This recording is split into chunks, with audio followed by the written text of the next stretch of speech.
Hello everybody, I am going to talk about shadow work journaling. I've been doing shadow work and integrating my shadow for a while, but it's all been kind of mental. And I've been watching a lot of, if you saw my other video, Carl Jung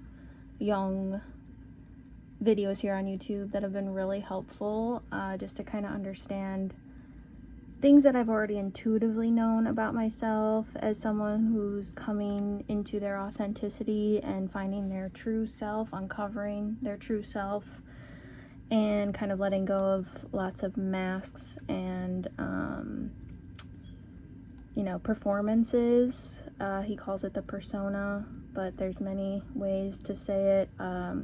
There's a sociologist in college who called it the many selves, which I really resonated with then, way before I knew I was neurodivergent and high masking autistic. So yesterday I decided to start doing the shadow work, journaling, and I found it really helpful, so I just wanted to come on here and let you guys know about my experience, and hopefully you can use this technique as well in your journey. So basically with the shadow, it's like all the things that we don't want other people to see about us, but it is all in us. So we just kind of neglect it. And in the beginning of my spiritual journey, I was like, love and light, rainbows and unicorns, butterflies only.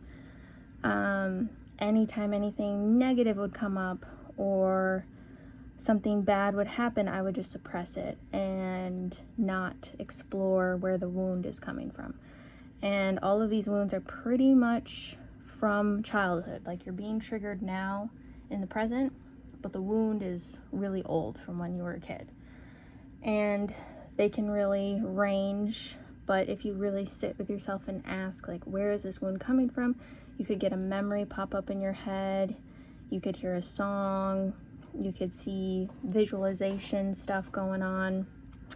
If you can hear anything in the background, my cat is scratching her litter box, so sorry about that. But gotta let her do what she's gotta do. So yesterday I decided to try this technique that was in one of the videos I watched, and it was basically like having a shadow work journal, and every evening you think about anything that made you reactive or triggered you that day and write it out, and then kind of see what part of you that is coming from. So as an example, I take care of my grandma. I'm a caregiver all the time. And she triggers me a lot because she's actually been the reason why I've been able to do a lot of this work and have more awareness, because I knew that the triggers meant that there was something in me that was she was mirroring back to me. So I've had a lot of awareness and healing through this experience, so I'm very grateful for it. At the same time, not the best living environment for me. Being around family is very triggering, especially when you're trying to uncover your true self and they want you to be or see you as the person that you were, the role you played as a child. So anytime basically that I go and walk past her, because she stays in the living room, so I was taking a shower, went out of the shower, had my towel on, and she's asking me for something.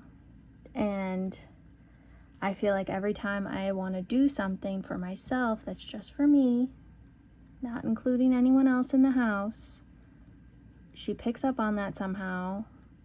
I don't know, I consider her to be spiritually spying on me, to be honest. Her spirit is just like, oh, what's Beck doing? Okay, let's interrupt them. So asking me for like a soda or something. And I'm walking away already. Like, she never asks me when I'm right there. She always asks later. I think it's part of her delayed processing. Like, oh, you're here. Oh, now I need something that you're gone. So I'm walking away. She's asking me for a soda, and I said I have to get dressed because I was in my towel. Didn't hear me. The levels of frequency that we're at, she can't hear me when I'm talking in a normal tone. I have to scream, and I do not like talking very loudly. I'm more of a quiet spoken person unless I'm around someone who really makes me feel happy, and I can get pretty loud. But this is not the case here. So just ignored it, knew I needed to get her soda. So I wrote that down as one of my shadow work things, and a lot came up from just that one trigger. It's very amazing how much, especially once you're writing about it, it just kind of all flows out. So it's really about boundaries with me, and feeling like I can't implement these boundaries with the people that I live with, and that my boundaries always get trampled over and dismissed, and I can talk till I'm blue in the face about my boundaries and they just get ignored. Not being able to have time for myself, always having to walk on eggshells around people in the house with me, having to put others before myself, my needs don't matter, all of that kind of stuff. So that was all part of the shadow from that one trigger. So I pretty much just went through and wrote down things as I thought of them, and then wrote out like a full journal page about it, and all of the things that, all of the wounds that I'm uncovering from that one trigger. And I felt lighter, like in my heart space, like literally just felt lighter. And I think that's pretty much it. You bring awareness to it, and hopefully the next time that happens, you react differently and you're not so triggered because you are understanding where it's coming from. And I'm thinking, just go a little less each time until the wound is, in an active healing state versus really getting triggered when it first happens. I think it really does start with the awareness of it. And then, you can do some nurturing inner child work, talk to your inner child, let them know that you are here and you're parenting them now, and they're safe with you and you are safe. And that can just really help the wound get even more healed and help you to release it. And then I just had a workshop yesterday. I joined online, and it was like forgiving yourself also. So I think that's another part of the process that can be helpful, is just saying that you forgive yourself for not having boundaries and not allowing people to take advantage of you, and forgiving yourself for overgiving and not putting yourself first, because it's a really long grieving process to have to realize that your whole life you've been basically suppressing your own needs and putting others first, and then not having any boundaries and feeling exhausted and tired, and people have just been trampling all over you basically. So it's a big grieving process. So I hope that helps somebody.